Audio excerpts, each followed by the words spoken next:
Então temos um freezer inicialmente aberto. O gás ideal no seu interior possui pressão igual à pressão atmosférica, a pressão externa. Volume igual ao volume do recipiente que o contém, no caso, o volume do freezer.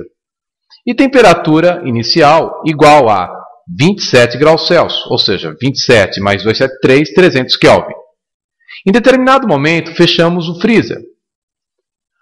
A pressão interna será alterada. O volume do gás permanecerá o mesmo, já que o recipiente é o mesmo.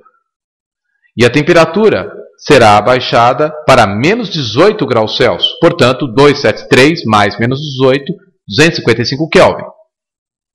Como o volume foi mantido constante e a temperatura se alterou, certamente a pressão do gás no interior do freezer muda.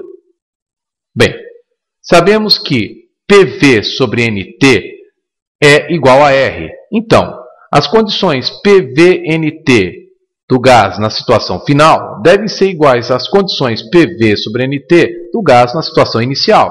Lembre-se, PV sobre NT é igual a R. Dizemos que essa é a equação geral das transformações gasosas. Então, veja só. Pressão final vezes volume final, que é igual ao volume inicial, sobre número de mols, vezes a temperatura final, 255, é igual a pressão inicial vezes volume inicial, sobre número de mols, vezes a temperatura inicial, que é 300 Kelvin.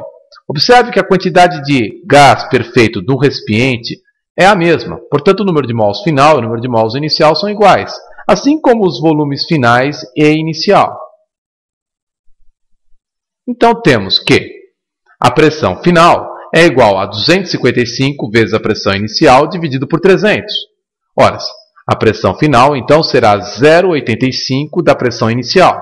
Lembre-se que a pressão inicial é a pressão atmosférica. Portanto, a pressão final do gás dentro do freezer é 0,85 da pressão inicial. 0,85 equivale ao número 85 dividido por 100, ou 85%. Portanto, a pressão do gás dentro do freezer tornou-se 85% da pressão do gás que ficou fora do freezer, a pressão atmosférica. Houve uma redução de pressão de 15%. Como a pressão do ar externo é maior do que a pressão do ar interno ao freezer, a resultante das forças aponta na direção das paredes do recipiente, fazendo com que, por exemplo, a porta seja comprimida contra as paredes do freezer.